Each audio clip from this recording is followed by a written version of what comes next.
Você está no Duas Saídas! Seja bem-vindo, seja bem-vinda, não ao nosso podcast, mas aos vídeos que a gente prometeu, inclusive, no podcast, os vídeos sobre os playoffs do NBB, já na sua fase oitava de final. Assim, a gente até fica triste pelo encerramento da primeira fase e tudo mais, mas a gente fica muito contente também com essa chegada dos playoffs, né, que é o grande momento do NBB, é um momento em que tem-se ali, né, os melhores partidas, os jogos mais emocionantes e claro, né, algumas equipes vão a Deus, outras equipes conseguem grandes histórias e eu acho que esse é um momento chave assim para você, por exemplo, que está chegando agora no basquete nacional, vindo por exemplo de acompanhar a NBA, sabe, né, da qualidade do tamanho que é um playoff e no basquete nacional não é diferente, né, o NBB tem essa característica movimentando também grandes torcidas. E a gente vai falar, né, nessa edição, né, nesse vídeo, de um confronto interessante justamente que move grandes torcidas. Nessa série oitavas de final, SESI Franca e Mogi se enfrentam justamente para ver quem vai enfrentar o vencedor de Paulistano e Corinthians, aí já na fase quartas de final. Então já deixa o seu like aí, né? Já curta o vídeo, compartilha ele também e comenta aí quem que você acha que vai levar. Se vai ser SESI Franca ou Mogi. Bom, e vamos trazer um pouco, né, das equipes até aqui no NBB, né, na primeira fase, como foram. O SESI Franca ele tinha logo um grande desafio, né, para encarar, que é o de manter um elenco forte após a saída de jogadores aí que são quase impossíveis de substituir. Não tem como você substituir um Jorginho, por exemplo, um armador do nível do Jorginho, no estilo de jogo do Jorginho, inclusive, né, com o volume dele. E nem o Lucas Mariano, né, um pivô forte ali, que tem um arremesso de fora, atlético, bem difícil, né, de ver assim no cenário nacional, até mesmo internacional, jogador caro, né, internacionalmente. E esses aí, né, formavam junto com o Lucas Dias, um pouco também o David Jackson, um grupo, uma equipe muito forte, né, no ano passado. E eles deixavam o Franca acima dos demais, né? Teve grandes momentos o torcedor francano na última temporada a partir disso. Aí com a saída do Jorginho e do Lucas Mariano, o time foi mais humano, digamos assim. Foi ficando mais humano, né? Menos invencível, digamos assim, suscetível a falhas. Também é um ponto importante a falar. Ainda que em menor escala em comparação com outras equipes no NBB. Ainda assim, algumas situações deixaram o torcedor francano mais irritado do que o normal, né? Claro, teve as duas derrotas, né, para o Flamengo, 93-67 no primeiro turno e 88-73 no retorno. Esse, inclusive, em Franca, né? Segunda partida em Franca. Foram dois resultados que deixaram, né, ali, diretamente o Franca na segunda colocação, né? Porque Franca e Flamengo ficaram empatados, né, na classificação em termos de aproveitamento, vitórias e derrotas. Só que o Flamengo venceu as duas do Franca. E aí ganhou nesse critério de desempate. E claro, outro momento negativo da equipe, né, foi a eliminação na Champions League Américas, né, pro Hebraica do Uruguai. E que foi um ponto também importante, né, a se considerar, justamente porque foi uma fase quartas de final com confrontos melhor de 3. Inclusive da maneira como vai ser esse NBB, né? Primeira partida na casa do adversário, depois as duas partidas em Franca. Mas ainda assim, né, o time tem dois jogadores que são muito constantes dentro do jogo, dentro da liga nessa temporada. O Lucas Dias e o Márcio. Né, a dupla de pivôs da equipe francana acredito que a melhor dessa temporada, né, do NBB. E que podem ser, inclusive, decisivos nos playoffs. Lógico que o time como um todo precisa funcionar. Tem o Panda Scala vindo bem, o David Jackson, vamos ver como vai estar a situação dele, né, fisicamente. Foi preparado, né, até por conta da idade e tudo mais, das lesões recentes. Foi preparado para vir melhor para os playoffs. Enfim, tem todo um ponto aí que precisa ajudar também esses jogadores. Mas Lucas Dias e Márcio são figuras fundamentais para o SESI Franca. Já Mogi tem uma história bem diferente, né, na primeira fase. Primeiro, né, os recursos são bem diferentes também. Nessa temporada, assim como nas últimas, né, do Mogi, os recursos são limitados, é um time modesto.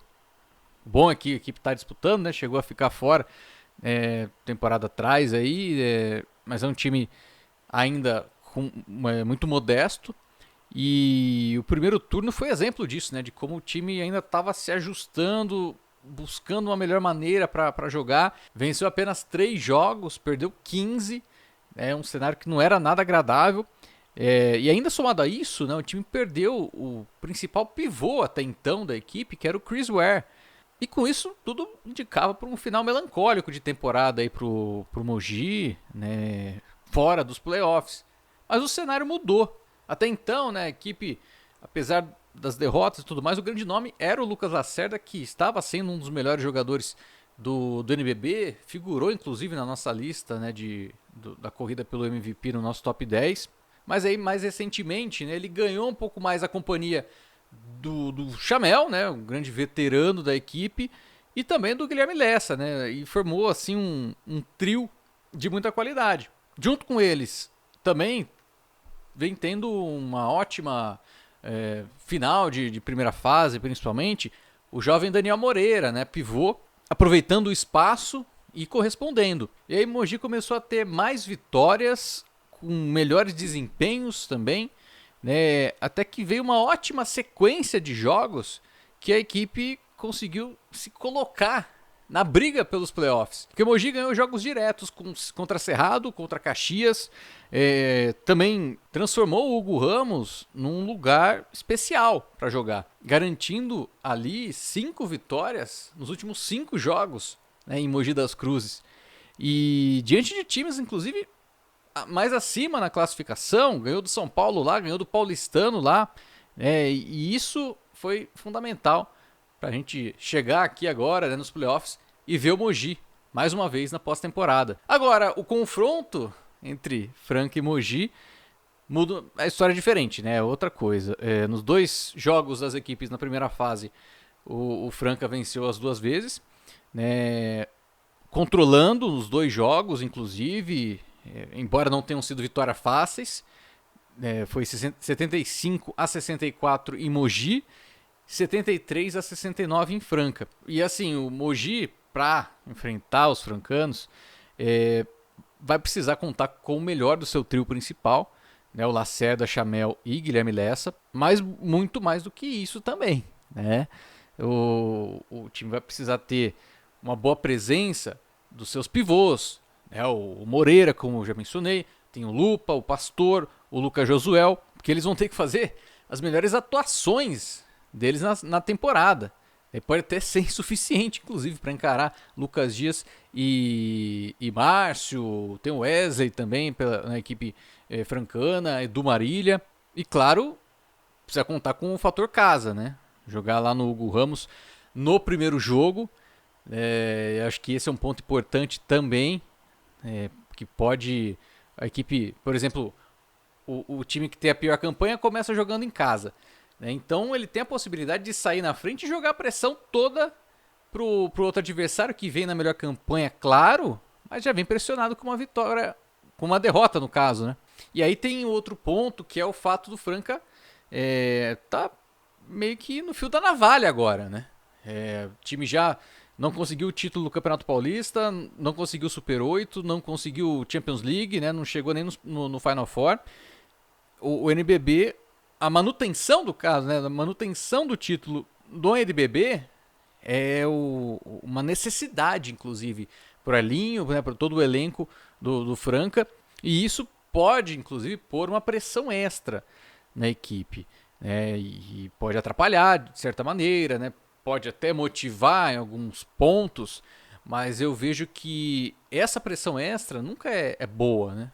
Mas ainda assim, pensando na fase oitava de final, em comparação inclusive com outras séries, essa é uma das que tem um favorito definido, digamos assim.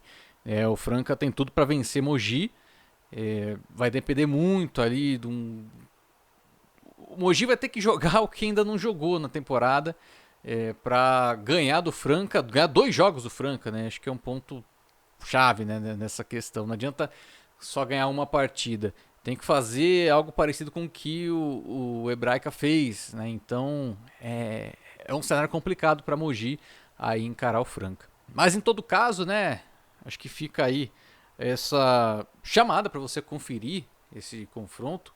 Um duelo, como eu mencionei, né, de grandes torcidas.